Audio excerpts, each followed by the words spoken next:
Well, it took 9 games, but the Avs are now officially the division leaders in the Western Division, and let's be honest, they are quickly becoming the offensive scoring juggernaut everyone thought they could be in the offseason, top to bottom.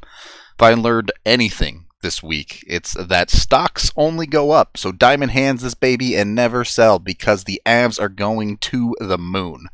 Avs win over the Minnesota Wild 5-1. Oh my goodness gracious! Wasn't it time? Score! Justice is served! That is now a winning streak for the Avs, 3 games in a row, and I feel a bit like a broken record, but in all 3 games, the Avs have been the significantly better team when it comes to the underlying stats.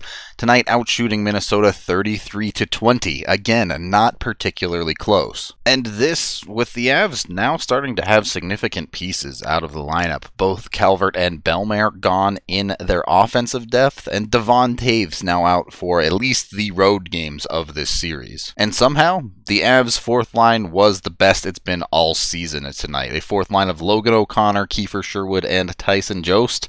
They were humming, and Logan O'Connor, the one to get rewarded for it. This one starts with the Avs the puck down deep on the far side, coming in behind the net. Cale Makar creeps in, takes advantage of the space as Minnesota has overloaded that far side. This is extremely dangerous, but keep your eyes on the defenseman crossing Kaapo Kähkönen here, as he's going to run into his stick and just kind of ends up dragging the stick along with him. Now, Kähkönen makes the initial save, but then has to drop his stick, which causes this situation where Girard collects it and is going to get it to Logan O'Connor, who is doing a good job here. Credit for covering back, as not that experience of a NHL player yet. He just walks in here and throws this puck towards the net. Kähkönen's stick is not in his hands. It's just sitting there in the crease. It goes bounce off the stick and in.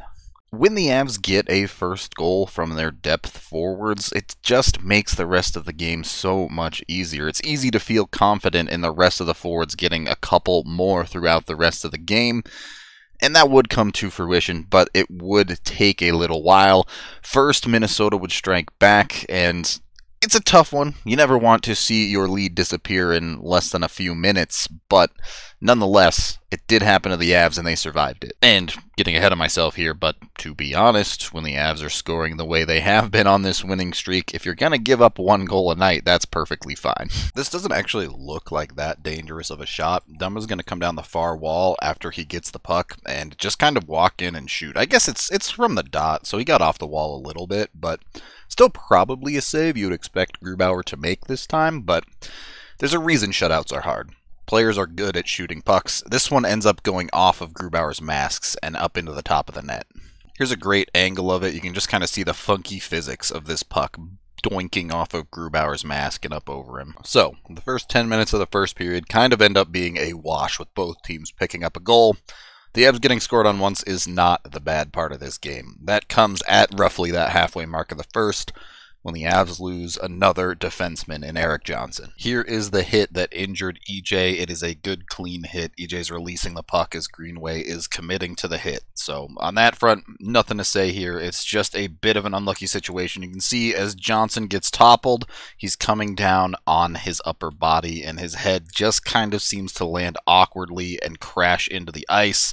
Definitely could be a concussion type of situation. With the way the league and especially the Avs operate right now, it's unlikely we're going to get significant information on these guys until they start to return, which could be as soon as next game, or it could be in months. We just have no idea right now, so all you can do is hope that EJ will be back soon. Probably not related to each other, but after EJ's injury, the Avs completely took over the game despite being with only 5 defensemen. They just smothered Minnesota top to bottom, keeping the puck in the offensive zone and just pushing. That eventually leads to a power play, and the Avs power play continues to be bang on this season. The Avs really trust in Bowen Byram, the rookie, to play up at the point. This is Sam Girard down in the corner, so if Byram messes up, they're hanging him out to dry. But he gets the shot in deep, and it's Sam Girard to fish the puck out, who then says, enough of the rookie, I'm going to take this one myself and get it across to Burakovsky. Burakovsky actually fumbles this puck a little bit, but Minnesota is not aggressive. They kind of let him just sit around the wall and do what he wants with this one before getting this down around to Brandon Saad. I do think this is a bit of a set play. It is still a fantastic pass coming here from Saad, but I don't think your YOLO, no looking behind the back backhand pass out to the middle intentionally beyond just throwing it to a spot where your teammate is supposed to be, not where he already is or is going to be. But it works out. Donskoy cuts to the middle. Certainly looks like a play they were trying to run, and he finishes one for Saad there. Don't look now, but the Avs' second power play unit might actually be performing better than their first. We're seeing a little bit of that cuteness with the Avs' top unit trying to make the perfect play when they just don't need to. The second unit is getting out there and getting the job done. A big PP goal late in the period. The Avs take the 2-1 lead into intermission, and they just keep it rolling right now. When they get going, it is really, really hard for teams to get back into games. In what I would describe as a pretty quiet night for the Avs top line, they still show up and get their taxes. 1 goal a game seems to be the minimum almost, and 3 minutes into the second period, it's time to pay. This whole play comes to fruition because Cale Makar wins a puck battle in his own zone, which gets the Avs going the right direction. McKinnon barely touches it. Landeskog gets it back to McKinnon. He drops it for Rantanen. And now we're about to witness the transzonal Moose Highway. Goes something like that, right about there on a map. That's where you would find it in the offensive zone. Mikko is just playing like a beast this year. He knows that he can outmuscle everyone. He knows nobody wants to get in his way because he is just a giant human being.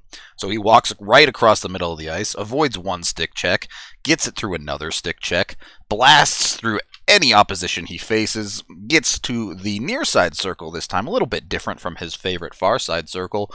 Still a pretty good shooter though, lets it rip, and Kakinen just gets beat. 3-1 in the second period. You now have entered the Avs should win this game territory. The second period was their worst period of the hockey game. I'm not saying that it was bad. It was just the most even. The one where Philip Grubauer actually had to do a little bit of work. And he did that work just fine. The rest of the second period did zip along pretty quickly with nothing too crazy to note. The one thing I will say, and keep in mind this is extremely nitpicky, I don't want to get too negative or anything, the Avs did have a double minor opportunity near the end of the second period. To get that next goal and go up 3 into the third period is how you get teams to pack it in. That's how you have an easy third period. Said it before already this season with such a tightly packed schedule. Those type of things, keep your legs a little bit fresher, can make a difference. It ultimately didn't matter though, because once again in the third period the Avs came out and completely smothered the Wild. The Wild's offense was basically non-existent in the third period, and it was just a matter of time until the Avs got that next goal, and that was all she wrote. Minnesota trying to be aggressive. Rantanen and McKinnon get sprung on a 2-on-1, and honestly, they just about botch it. McKinnon gets it to Rantanen, but Rantanen decides to hold up here. Gerard clearly not expecting it, as he's covered. Didn't think he was going to be able to do anything as the third man in, so Rantanen has to continue to hold and waits for Brandon Saad to sneak in as a late man coming. It's actually a great play, despite not maybe taking the most effective route of the 2-on-1, and Saad gets close, but unfortunately, this is going to be bad post number 15. Can't quite finish the play, but they stick with it. The puck shoots right out to McKinnon. Saad, always ready, always locked in. That's not true, but at least in the last 4 or 5 games, he's certainly been locked in. Goes right to the back door, gets another pass, and this time, he's not going to miss. I just want to reiterate how good Nathan McKinnon is. Despite not being that super overbearing presence that just destroys teams of late, he now has 5 points in his last 5 games, up to 12 on the season. He just finds ways to be impactful, period. At that point, the Wild were basically left holding the Dogecoin bag worth absolutely nothing when everyone else made all of the money, but Unit 2 on the power play wanted to assert their dominance once more and get yet another guy going a little bit on the offensive side. Second unit working the perimeter here. They're eventually going to get it to the near side half wall where Burakovsky does his work. He already has 1 assist from this side of the ice. Going to get a much prettier one here. Don't sleep on Andre Burakovsky's passing ability. I know everyone thinks he's a high-end shooter, and he absolutely is, but he can pass as well. He is really a threat in all ways in the offensive zone, particularly in power play situations. Comfer, the man driving towards the back door here. Burakovsky works his way down, just finds the right moment to slip a puck through. It's impressive. It's a very, very high-end pass here, and Comfer ends up with an easy one that he can even double clutch to put away. The Avs take this one down with relatively little resistance. Again, the team is just clicking on all cylinders, and with it being the first of a back-to-back, they now get a free roll in the next one. Look, try and get Hunter Miska his first win, but you're happy either way. If you split or if you're 2-0 on the road to start off this 4-game series, you're taking that. A couple of fun clips here for you. Check out Nathan McKinnon on Mikko Rantanen's goal coming in behind the net. He sees Mikko's going to shoot and panics, sees his life flash before his eyes, tries to duck in behind the net. Doesn't even know the puck has gone in until he has to turn around. He's like, oh, you guys are celebrating. I guess, did we score? Nice. Cool. Definitely didn't almost die. It's starting to feel like the Avs might be that team that nobody likes around the league because they just are too hard to beat. Obviously, plenty of season left to go. Nothing is solidified yet, but they look good in these last 3 games. That is the end of this game video review. Thank you for watching. By the time this is uploaded, the Avs' next game will be less than 12 hours away, so quick turnaround here. You'll see me again very soon. Avalanche time, come on.